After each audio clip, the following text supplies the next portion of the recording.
Bonjour à tous. Je connais déjà quelques personnes, malheureusement pas tout le monde. Très heureux d'être là. Mon esprit critique est un peu déboussolé ces derniers jours parce que tout ce que je vois est parfait dans l'organisation. Je voulais commencer par ça, en fait, remercier toute l'équipe d'organisation parce qu'il y a du professionnalisme, il y a de la chaleur, il y a un boulot formidable. Donc bravo, j'en connais vraiment super. C'est pour ça que je dis que mon esprit critique est un peu déboussolé. C'est pas que je cherchais particulièrement à trouver quelque chose qui n'allait pas, mais de toute façon, je ne trouve pas. Donc voilà. Et merci, un grand merci. Quand je suis arrivé vendredi soir, quelqu'un m'a posé une question au dîner qui m'a bien intéressé et j'ai senti émerger une réponse qui me plaisait encore plus. Cette question, c'était: quelle est celle de vos croyances qui vous plaît le plus?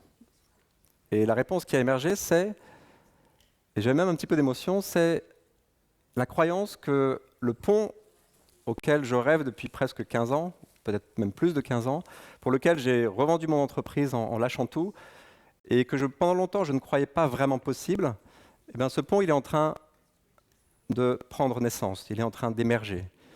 Et c'est ce pont auquel je rêvais, et je rêve quand je me lève le matin, même chaque jour, c'est un pont entre le monde de la sagesse et le monde des affaires.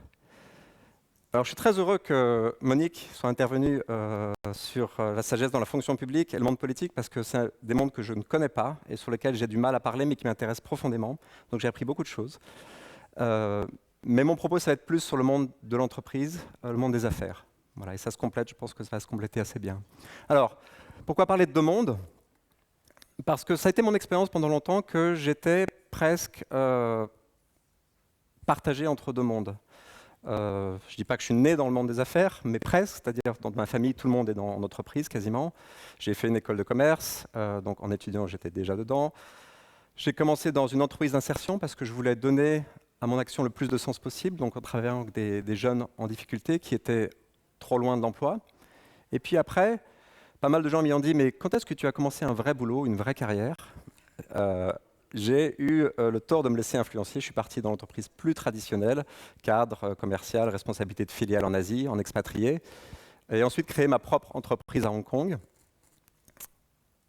Donc voilà, pendant ces 18 ans presque, j'étais presque tout le temps immergé dans ce monde que je symbolise par un geste, qui est celui-là, que j'aime beaucoup.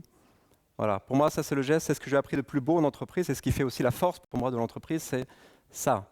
C'est-à-dire, on se donne un objectif, et ensuite, collectivement, on travaille ensemble pour l'atteindre. Il y a des obstacles, c'est pas grave, on va trouver des solutions, on est créatif, on va jusqu'au bout. Voilà, ça c'est le geste que j'aime beaucoup dans le monde des affaires. Alors évidemment, il y a aussi beaucoup de choses qui m'ont pas nourri en profondeur dans le monde des affaires, et ça je le trouvais dans l'autre monde, qui est pour moi le monde de la sagesse justement, où j'ai mes premiers contacts quand j'avais 20 ans, j'étais étudiant à l'ESSEC, et ce que j'apprenais m'intéressait, mais me nourrissait pas en profondeur. Donc, ce que j'allais faire de temps en temps, sans être croyant au sens chrétien, j'allais dans des monastères chrétiens, bénédictins notamment, et je me souviendrai toujours d'un jour en particulier où je suis descendu, j'avais pas de voiture, j'ai pris le petit car là pour aller à 2 heures de Paris. Je descends, je vois un bâtiment sobre, mais qui m'enthousiasme pas plus que ça, ne m'enthousiasme pas plus que ça. Et à l'intérieur, j'ai vu des gens avec des regards, une joie, un pétillement dans les regards, et je me suis dit, mais j'avais jamais vu ça en fait. J'avais jamais vu une telle paix intérieure, une telle joie, un tel pétillement dans les regards. Et je me suis dit, bon, j'ai pas envie d'être moine parce que j'ai envie d'avoir une famille, et en plus, comme je vous ai expliqué, j'aime l'entrepreneuriat, j'aime construire. Donc, je pensais pas avoir la vocation de moine, mais en même temps, je me suis dit, cette joie, ce pétillement dans les regards, je veux essayer dans ma vie d'en apporter le plus possible, et puis de le partager le plus possible avec les gens autour. Et voilà, ça a été. Et ce que j'ai trouvé dans ce monde de la sagesse, donc des moines, que j'ai continué à visiter après au Japon, quand j'habitais au Japon et en Chine pendant 10 ans, régulièrement aller à leur rencontre, et à chaque fois, ce que je trouvais chez eux, c'est ce geste. Voilà, c'est un geste de retour au moment présent, retour à l'essentiel, connexion à plus grand que moi, et puis voilà, cette paix intérieure qui monte, la respiration. Et voilà, je trouvais ça à chaque fois que j'allais à leur contact. J'ai commencé à méditer il y a 13 ans à peu près en 2000. Et depuis le premier jour, je me suis dit, mais ça me nourrit tellement en profondeur que je vais continuer, et quasiment sans interruption depuis ce moment-là. Alors, ce pont, pourquoi je vous parle de ce pont? Parce que pour moi, il est extrêmement nécessaire. Il était et il est toujours extrêmement nécessaire pour 3 raisons. Pour moi, pour les autres et pour la société, pour le monde dans son ensemble. Pour moi, parce que, très franchement, mon expérience, quand j'ai parlé à ma femme de prendre cette métaphore et lui expliquer que voilà, j'ai fait de nombreux allers-retours entre ces deux mondes, le monde de la sagesse et le monde des affaires, je peux vous assurer que c'était plus comme une balle de ping-pong. Voilà, complètement ballotté, même au cours d'une journée, étant parfois complètement dans l'action et au point de parfois perdre cette paix intérieure, de perdre aussi ma capacité à être en empathie avec les autres. Et tous ceux qui travaillent en entreprise et dans une organisation de façon générale, on sait à quel point quand on a 200 emails par jour, de rester connecté à son cœur, de rester quand quelqu'un vient vous parler, voilà, donner toute son attention, c'est dur, c'est vraiment dur. Et voilà, pour moi, c'était une expérience au début de déchirement, presque de guerre civile, me dire mais c'est ça que je veux être et c'est pas ce que je suis. Et puis après la guerre civile a eu lieu la pacification, et heureusement parce que la guerre civile c'est pas marrant. Et je me suis dit voilà, c'est mon chemin. Les moines m'ont beaucoup aidé. La définition des moines, c'est qu'ils se donnent, c'est un homme qui tombe et se relève, qui tombe et se relève, et qui tombe et se relève, mais qui souffre pas de tomber, qui se relève simplement. Et ça m'a énormément aidé. Je me dis, voilà, à chaque fois que je suis un con, chaque fois que je parle mal à mes collaborateurs, ou que j'aurais voulu être plus en empathie, plus à l'écoute, c'est pas grave, tu vas essayer la prochaine fois. Et donc voilà, j'ai beaucoup pratiqué dans les aéroports, notamment dans les temps, ce qu'on appelle les temps morts. Et pour moi, ce sont des temps de vie, en fait, c'est-à-dire les queues dans les aéroports pour les passeports, voilà, tous les temps soi-disant perdus, où moi je me disais, bah, tiens, voilà, une belle occasion. Et Thich Nhat Hanh, je vois Dath, le sourire de Dath qui me plaît. Thich Nhat Hanh m'a beaucoup aidé par son enseignement. Une petite, si vous faites ça dans les aéroports, quand même, une petite... faites attention parce que, bon, la plupart du temps, j'y arrivais pas de toute façon. Je faisais comme tout le monde, c'est-à-dire être complètement à l'affût de mes bagages, partir en courant comme s'il y avait quelque chose qui m'attendait alors que rien ne m'attendait. Mais les fois où je pratiquais quand même, c'est-à-dire prendre mes valises en conscience, aller vers la douane en conscience. Voilà, je m'approche, je respire, et là, je me fais arrêter par la douane. Qui, je pense, devait se demander si je n'avais pas fumé quelque chose. Donc, ils ouvraient systématiquement mes bagages, les trucs. Ce gars a dû fumer quelque chose. Donc, bon, si vous avez un peu de temps à perdre, à passer 10 minutes avec la douane, c'est possible, mais ça prend un peu de temps. Donc voilà, ce pont, il a été vraiment extrêmement nécessaire pour moi, beaucoup d'expérimentation, nécessaire aussi pour beaucoup d'autres managers que j'ai eu la chance d'accompagner. J'ai accompagné beaucoup de managers de toute nationalité, et ce qui m'a beaucoup frappé, c'est derrière la façade parfois de réussite absolue, et même une confiance, une poignée de main qui vous dites waouh, là c'est un vrai homme. Et en fait, parfois il y a un vide sidéral, enfin en termes affectifs, en termes familial, en termes même de confiance en soi. Et je me dis, alors très franchement, je suis peut-être un peu excessif là-dessus, la souffrance d'un haut dirigeant qui gagne très bien sa vie et c'est pas celle qui me touche le plus personnellement. Il y en a d'autres dont je vous parlerai un peu plus tard, mais elle me touche quand même. Et je me souviendrai toujours du témoignage du patron d'une grande banque en Chine, un Européen, qui m'a parlé d'une soirée qu'il a passée seul à Noël, dans un hôtel en voyage d'affaires, avec une famille dont il se sentait assez loin maintenant, même ses enfants, sa femme. Et il a écouté une petite musique et il a pleuré toute la soirée. Parce qu'il était musicien dans sa jeunesse, il avait cette fibre musicale, et pendant 40 ans, il n'a pas joué de musique. Et voilà, seul dans cet hôtel, coupé des siens, même pas relié par le cœur, il y avait une partie de lui qui souffrait, et moi, je ne peux pas rester insensible à ça. Et voilà, je pense qu'il y a un travail, il y a beaucoup de gens, et ça ne se voit pas, ça se voit quand vous rentrez dans l'intimité, mais qui ont une vraie soif de sens et qui ont besoin de ce pont entre la sagesse et les affaires. Et j'aime beaucoup la définition de Monique de la sagesse, je m'en sens très proche. C'est plus que la méditation. La méditation, pour moi, en fait partie. C'est une partie extrêmement importante, c'est la partie la plus pratique. Mais on a un héritage, c'est ça qui me frappe en fait. C'est le matin, je me lève, je me dis, on a dans le monde un héritage de sagesse absolument fabuleux. Et quand vous regardez au 19e siècle, les gens qui essayaient de s'intéresser à l'héritage de sagesse, ils devaient lutter pour trouver des livres, ils devaient lutter pour trouver des maîtres. Je suis en train de lire la vie de Alexandra David-Néel, il fallait y aller à l'époque pour aller trouver. Là, on a tout, on a tout presque à disposition. Quelle chance! Et pourtant, cet héritage de sagesse, on y puise très peu dans le monde des affaires. Voilà, donc ça, c'est pour les autres. Et puis, encore plus important pour moi, c'est l'enjeu pour la société. Ce pont, il est aussi ultra nécessaire quand je m'en rends compte jour après jour. Il y a un moment que j'adore le matin, c'est quand je vais chercher, j'entends la petite voix « Papa, papa ». C'est mon fils qui se réveille, 18 mois, et quand je le prends dans mes bras, bien sûr, je suis complètement avec lui, je le caresse dans le dos, je chante avec lui en le prenant dans son lit, et en même temps, je me dis, mais voilà, si je compte jusqu'à 5, il y aura un enfant comme lui qui sera mort. Et encore 5, il y en aura encore un. Et encore 5, il y en aura encore un. Toutes les 5 secondes, moi je ne savais pas les chiffres en fait, mais je me suis vraiment penché sur le sujet. Il y a 15 000 enfants qui meurent par jour, c'est l'équivalent de 50 jets qui s'écrasent remplis d'enfants. C'est complètement dingue en fait. Moi pendant longtemps, lancé dans mon entreprise, je ne connaissais même pas ces chiffres. Il y a aussi le fait que, en fait, quand je me lève le matin, il est à peu près 11 heures en Chine, 5 heures du matin en France. Et 11 heures en Chine, après ma séance de méditation le matin, j'ai quelques slides, et notamment des photos d'une usine en Chine que j'avais visitée. Et voilà, je pense à toutes ces ouvrières parce que quand j'ai visité cette usine, je peux vous assurer que j'ai eu une tristesse. Le regard des ouvrières qui bossent 6 jours sur 7, qui sont logées dans des dortoirs, la désespérance dans les regards, je peux vous dire que ça, j'oublierai jamais.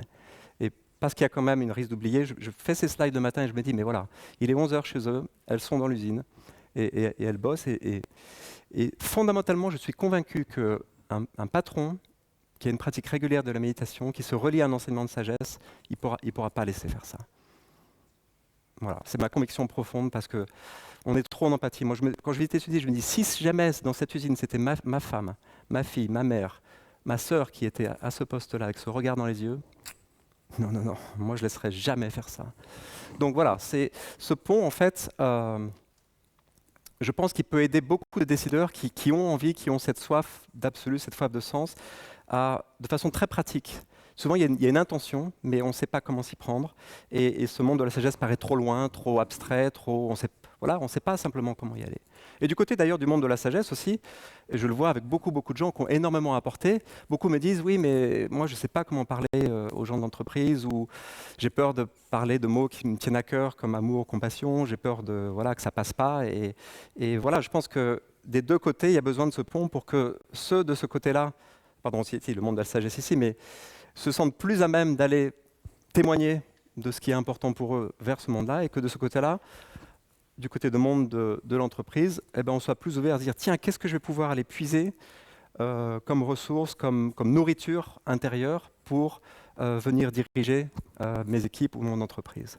Et un jour, je suis passionné de danse et j'ai fait un stage de danse sacrée. Et la personne instructrice formidable, 75 ans, une énergie, un regard, elle nous a fait faire une chorégraphie. Et cette chorégraphie, je vais vous la faire là maintenant. Et c'était exactement le geste que je cherchais pour concilier ces deux mondes. C'était absolument incroyable. Elle nous a fait faire ça.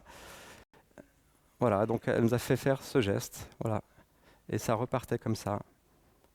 Et moi, je me disais, mais voilà, c'est ça que je cherche à concilier dans mon travail, pour moi-même, et puis à apporter à d'autres. C'est comment concilier cette énergie, en fait, de retour à soi, retour à l'essentiel, retour dans l'instant.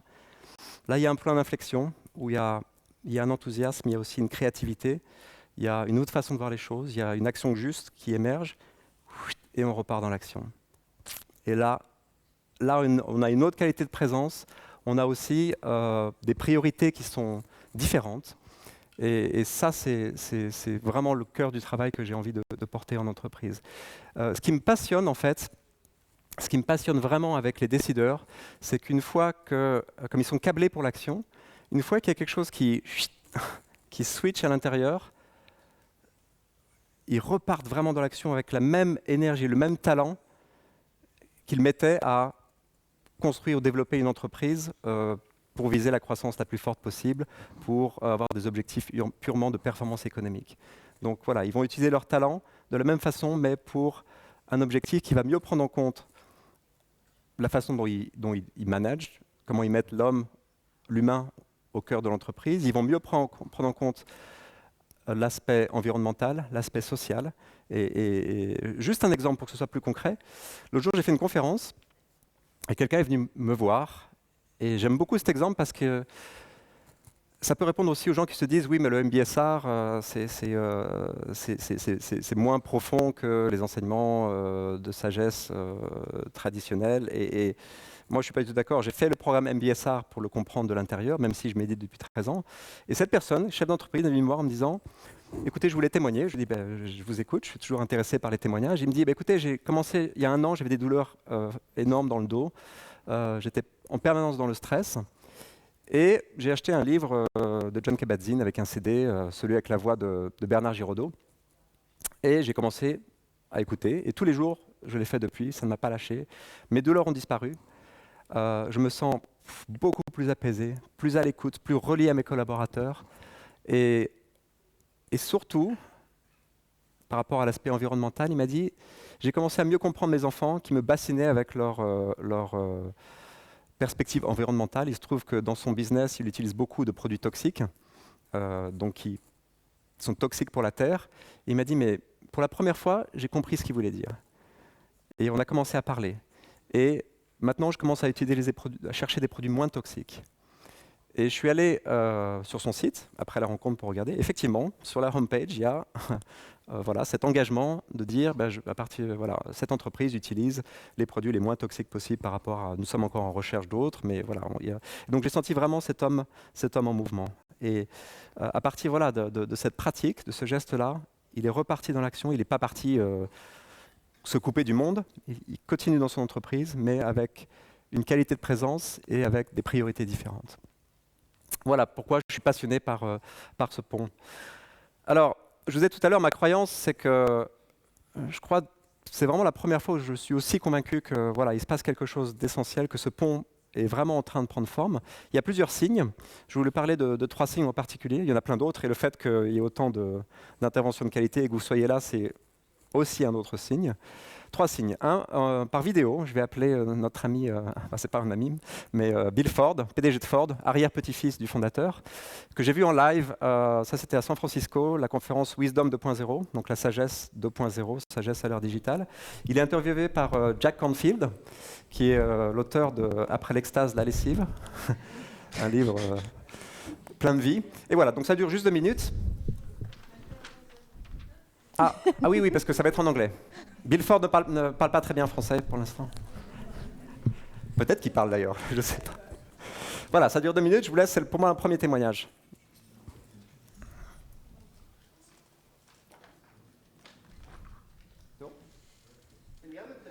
Et l'autre chose, c'est la pratique de pleine conscience elle-même.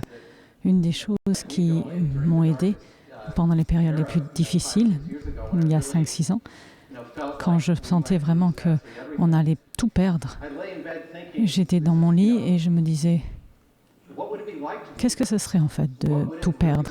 Comment ça serait d'avoir tout perdu, même une partie de mon identité? Et j'ai réalisé par la pratique que ce n'était pas vraiment mon identité. C'était plein de choses en fait merveilleuses, des gens qui me tenaient vraiment à cœur, mais en fait que j'ai réalisé par la pratique que la base, mon cœur, mon centre serait toujours là et que les gens que j'aime seraient encore là et m'aimeraient encore. Et donc, ça m'a aidé, mais aussi j'ai su que si j'avais pas été déjà en train de pratiquer depuis un certain temps, je l'aurais compris. Si j'avais pas pratiqué depuis si longtemps, eh ben j'aurais peut-être compris intellectuellement, mais pas dans le cœur comme ça. Et donc vraiment, ça c'était vraiment la chose qui m'a aidé le plus pendant une période si difficile, parce que j'ai réalisé que perdre tout, en fait, ce n'était pas perdre tout. Alors, il y a beaucoup de choses que j'aime dans ce témoignage. Ce que j'aime le plus, c'est un dirigeant de premier plan qui prend le risque de parler de sa vie intérieure, de sa pratique, qui le fait en public, qui le fait en vidéo. Et pour moi, c'est un signe extrêmement fort et je rêve de ça. Je pense que ça va venir prochainement aussi en France. D'ailleurs, la semaine prochaine, j'organise un déjeuner de presse avec 10 journalistes qu'on a vraiment invités, triés sur le volet de la presse nationale.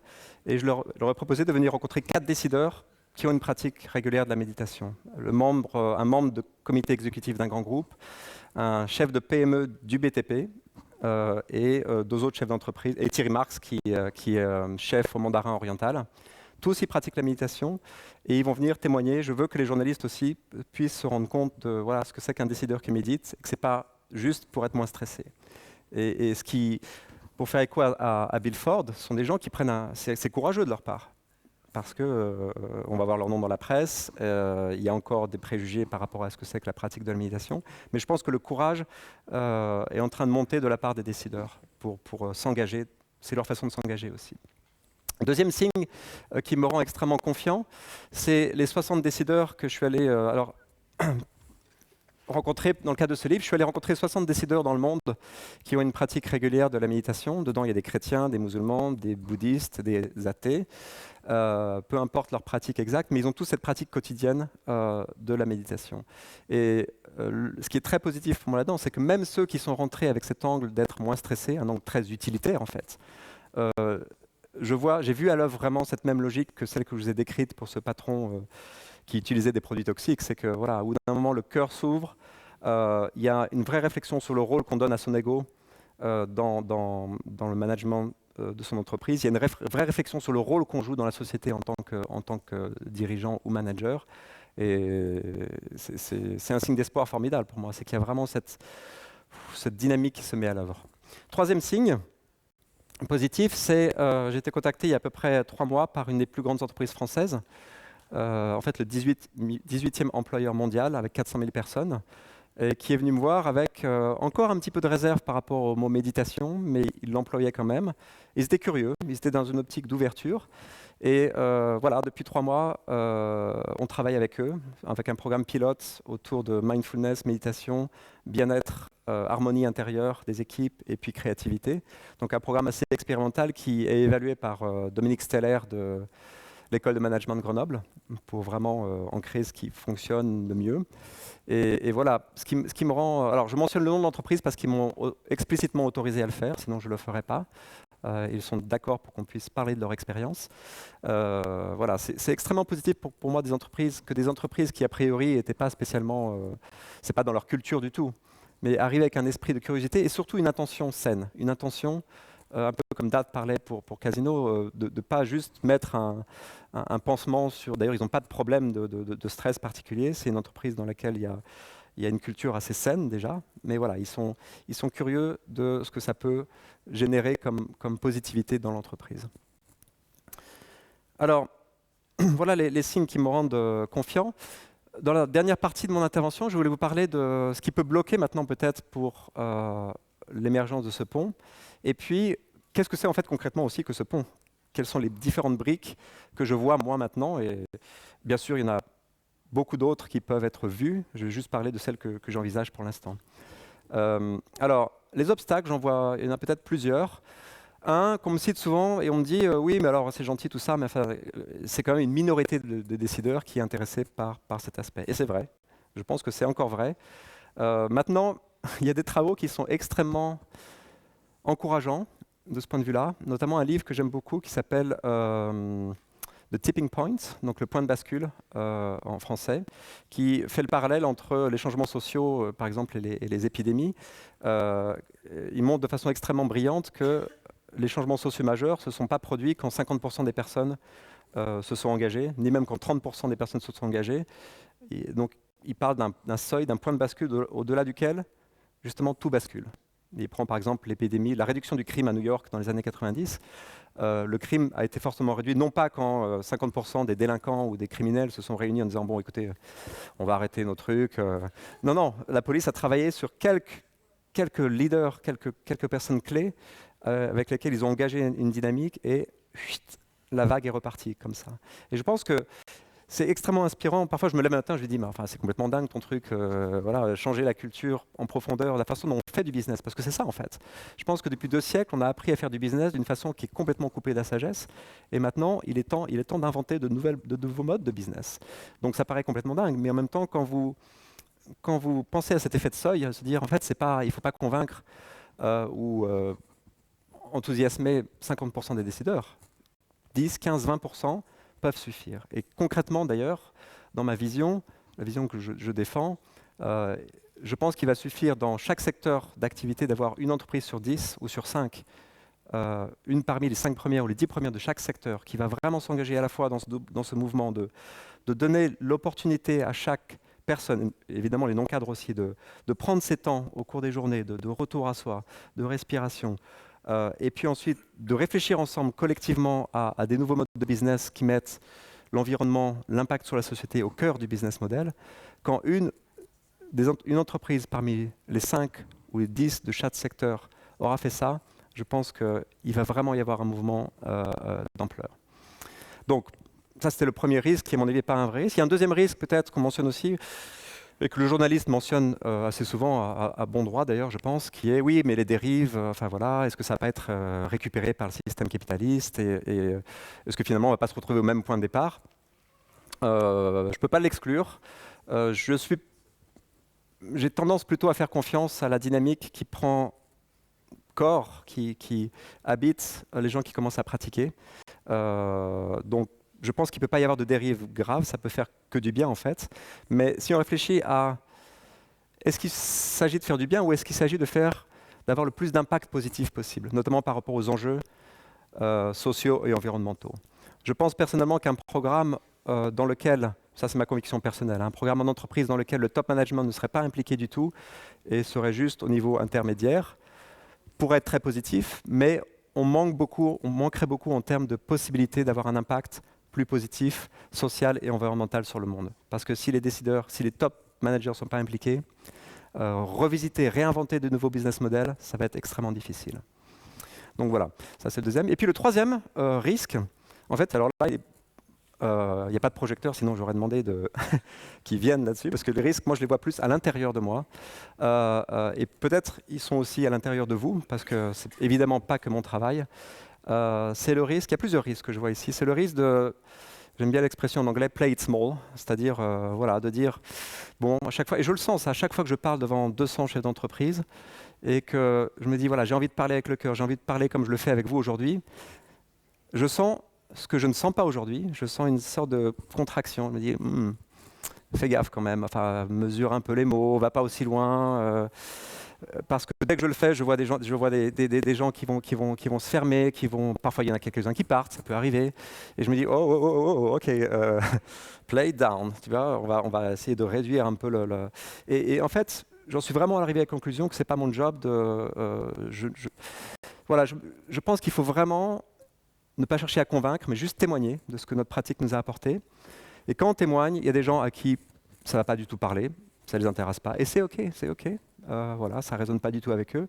Et en revanche, il y aura toujours, je le vois à la fin des conférences, 10, 15, 20% des gens qui viennent nous voir en disant « Ce que vous avez dit là, c'est essentiel pour moi. C'est ce que je voulais entendre depuis des années. Est-ce qu'on peut rester en contact ?» Et voilà, je me dis, voilà, quand je fais une conférence, je me dis, je m'expose, d'accord, mais qui peut être blessé à part mon ego, franchement, par les gens qui ne s'intéressent pas à ce que je fais. Donc voilà, je pense que c'est sortir les tripes un peu pour témoigner. Et non pas convaincre, ce qui est assez différent. Et puis, dernier risque intérieur, encore plus sérieux que je vois en ce moment, c'est finger pointing, comme j'aime bien l'expression. Notamment, ils avaient des journalistes qui disaient, bon, si ça avance pas aussi vite, après tout, c'est pas vraiment de ma faute, et par exemple, en ce moment, je peux très bien dire que c'est la faute des journalistes, parce que ça arrive très souvent que je passe 1 heure avec eux au téléphone ou en face à face. Alors, expliquer toute la dimension sociétale que je vois dans ce travail autour de la méditation au travail, que c'est beaucoup plus que la gestion du stress. Alors, voilà, j'y mets tout le cœur, je lis le papier après. La méditation est le meilleur outil anti-stress, nous dit Sébastien. Et je dis, OK. Et donc, je peux dire, mais les journalistes, vous ne faites pas leur boulot, etc. Et donc, j'en parlais récemment à mon ami spirituel, enfin à la personne que je considère comme mon maître spirituel en ce moment.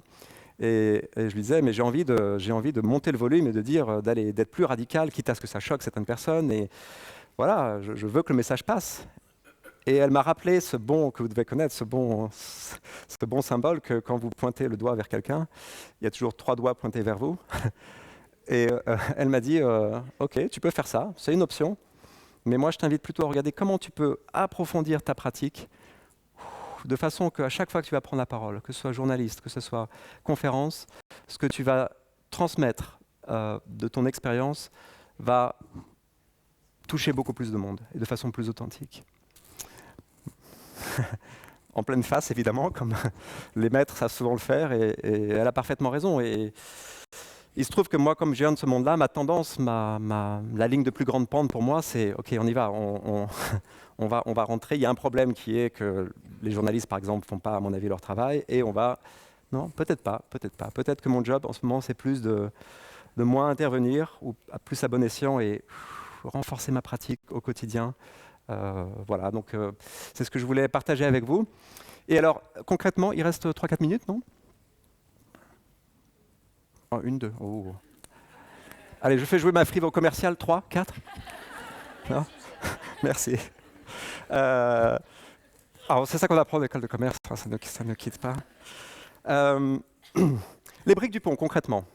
Et c'est juste quelques idées, je suis sûr que, je le sais déjà, il y a dans la salle, je serais heureux d'échanger là-dessus, d'autres personnes qui peuvent apporter d'autres briques. Pour moi, je ne me considère pas du tout évidemment comme l'architecte, j'ai rien inventé. L'architecte, il est bien plus haut ou bien plus à l'intérieur.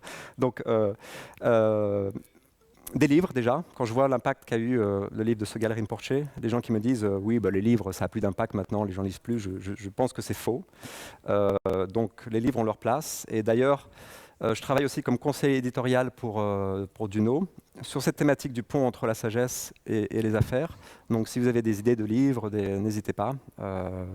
Je veux contribuer, à part mes propres livres, à ce que d'autres gens qui ont des choses à dire sur le sujet puissent avoir un espace aussi.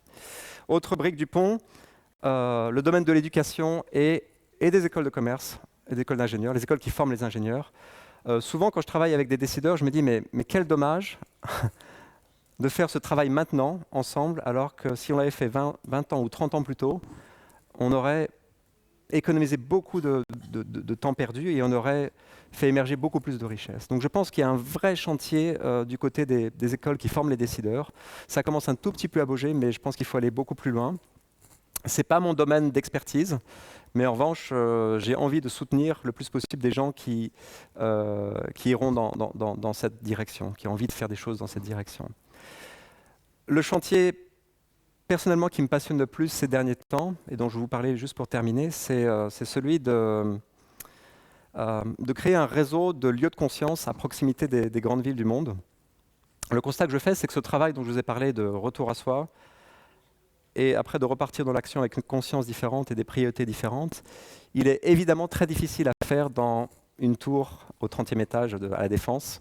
Il est difficile à faire dans un hôtel, il est difficile à faire dans les locaux habituels qu'on utilise parce que ça nous prive déjà du contact avec la nature, ça nous prive de ces moments d'inspiration profonde où on voit les choses différemment. Et donc il y a besoin de lieux pour ça. Et les lieux qui sont les plus beaux pour moi pour faire ce travail, c'est un lieu comme celui-là, évidemment. C'est aussi des monastères chrétiens. C'est des lieux qui ont été bâtis sur cette intention d'appeler à l'essentiel. Donc dans ces lieux résonne un appel à l'essentiel. Malheureusement, la plupart des lieux que j'ai vus comme cela sont des lieux qui appartiennent à une tradition religieuse particulière et qui donc, pour l'entreprise, sont extrêmement difficiles à utiliser. Je connais même des patrons qui sont bouddhistes, qui ont essayé parfois d'emmener leur équipe de direction dans un lieu bouddhiste, et ça n'a pas collé parce qu'il y a eu il y a des gens qui sont mal à l'aise avec ça. Il faut, à mon avis, respecter ça profondément.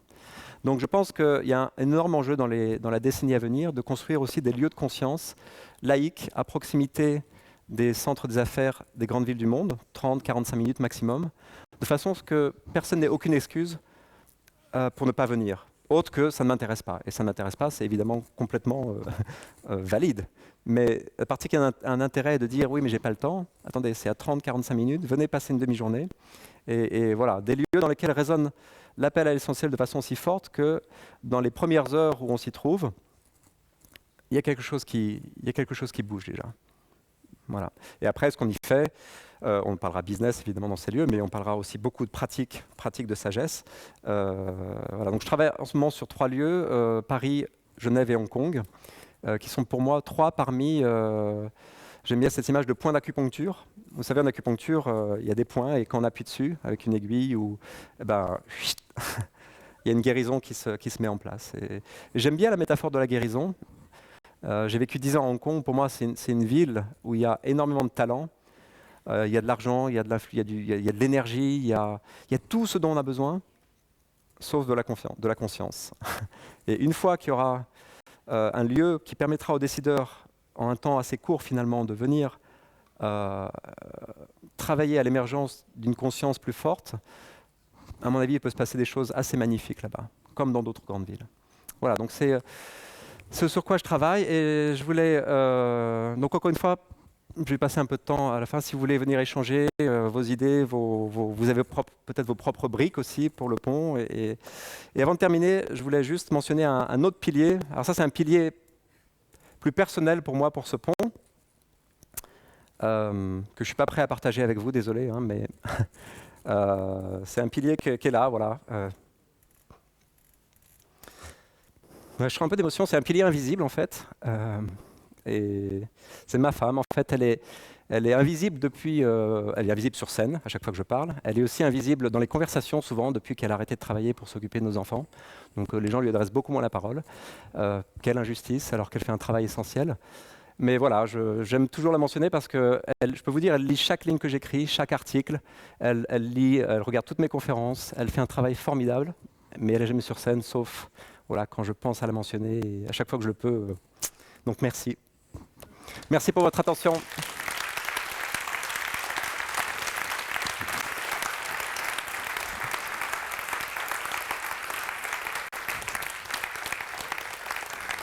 There was one slide. Sorry, I forgot, but I need to. Yeah.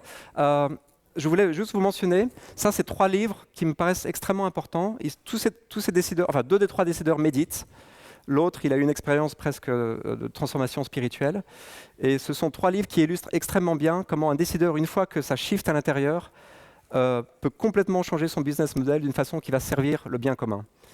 Alors, pour ceux qui ne lisent pas l'anglais ou qui n'ont pas forcément le temps de lire, les résumés de ces 3 livres en 700 mots, c'est-à-dire 2-3 minutes de lecture, se trouvent sur mon site, comme les résumés de 30 autres livres qui vont tous dans le même sens, comment la force du business peut mieux servir la planète, l'environnement et la justice sociale. Voilà, donc c'est le thème de comment on peut, avec la force du business, contribuer à éliminer la pauvreté extrême et restaurer la planète. Pour ceux d'entre vous qui voudraient, alors je continue à en faire 2 par mois, c'est complètement gratuit.